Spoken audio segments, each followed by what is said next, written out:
Hello नमस्कार साथीहरू, म आज फेरि फोटोसपमा नयाँ एउटा छुट्टै टेक्स्टको डिजाइन तपाईहरु माझ प्रस्तुत गर्न गइरहेको छु। आजको डिजाइन चाहिँ टेक्स्टलाई प्लाटिनम कसरी टेक्स्ट बनाउन सकिन्छ, प्लाटिनम टेक्स्ट भनेर मैले यो भिडियोमा तपाईहरुलाई one by one step by step बताउने प्रयास गरेको छु।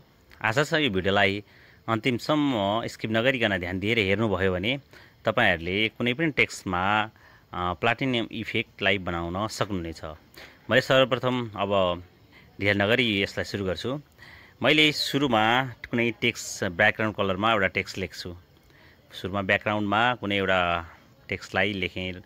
यहाँ मैले राइट भनेर लेखेँ। अब यसमा मैले जुन राइट लेखेको अक्षर छ यसलाई म प्लाटिनमको जस्तै कलरमा हेर्दाखेरि मैले योभन्दा अगाडि टेक्स्टलाई मैले गोल्ड टेक्स्ट बनाएर वाटर इफेक्ट लगाएर ग्लासको टेक्स्ट बनाएर धेरैवटा टेक्स्टको स्टाइलहरू मैले सिकिसकेको छु।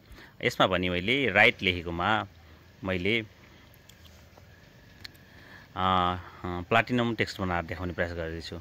सुरुमा मैले यसको ब्याकग्राउन्ड कलरलाई मैले ब्ल्याक फिल गरेँ। त्योभन्दा माथि मैले टेक्स्टलाई व्हाइट राख्छु।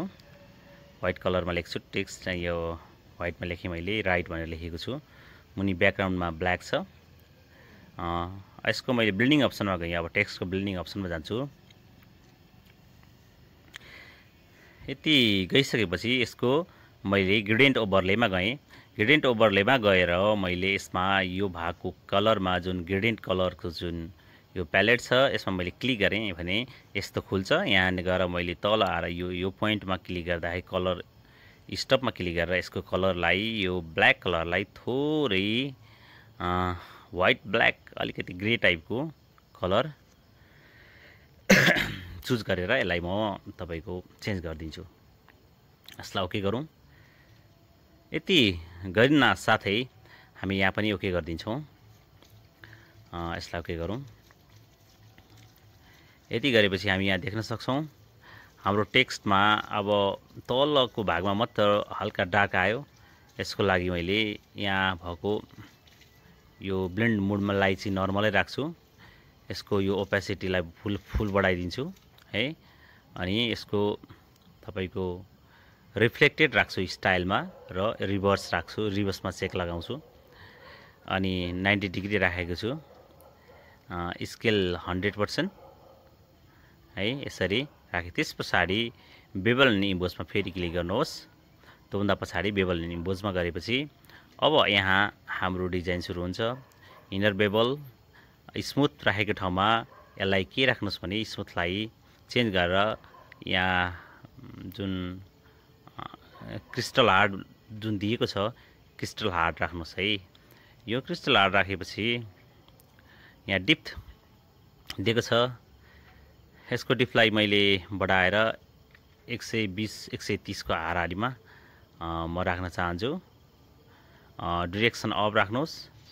साइजलाई बढाएर 15 पिक्सल्स। यसको यति गरेपछि धेरै फरक आउँछ हाम्रो टेक्स्टमा पनि। अनि 120 राख्नुहोस् यसको एंगल। ग्लोबल लाइटलाई चेक राख्नुहोस्। 30 डिग्री एटिट्युड राख्नुहोस्। कन्टुरमा आएर यसरी तपाईले रिङलाई सिलेक्ट गर्नु होला। सिलेक्ट गरेपछि ओके गर्ने। मल्टिप्लाई स्किन राख्नुहोस्। त्यसमा यो मल्टिप्लाई ब्ल्याकै छोड्दिनुस्। सिधा मुनिको केही गर्नु परेन। यसमा चाहिँ रिङमा डबल रिङ राख्नु होला। फेरि डबल है, डबल रिङ राख्नु होला। ओके गर्नुहोस्। त्यसपश्चात तपाईको टेक्स्टमा इफेक्ट देख्न सक्नुहुन्छ। हाम्रो प्लाटिनम टेक्स्टको इफेक्ट आइसकेको छ।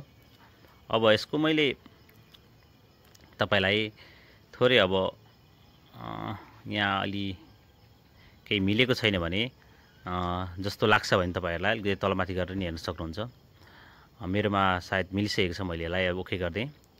यति गरेपछि हाम्रो टेक्स्टको इफेक्टमा प्लाटिनम आएको छ। अब मैले यहाँ ब्रश टुल लिन्छु। ब्रश टुल लिने बित्तिकै टेक्स्टको माथिको लेयरमा लाई रेस्टराइज गर्छु। यसलाई म रेस्टराइज गर्न चाहन्छु।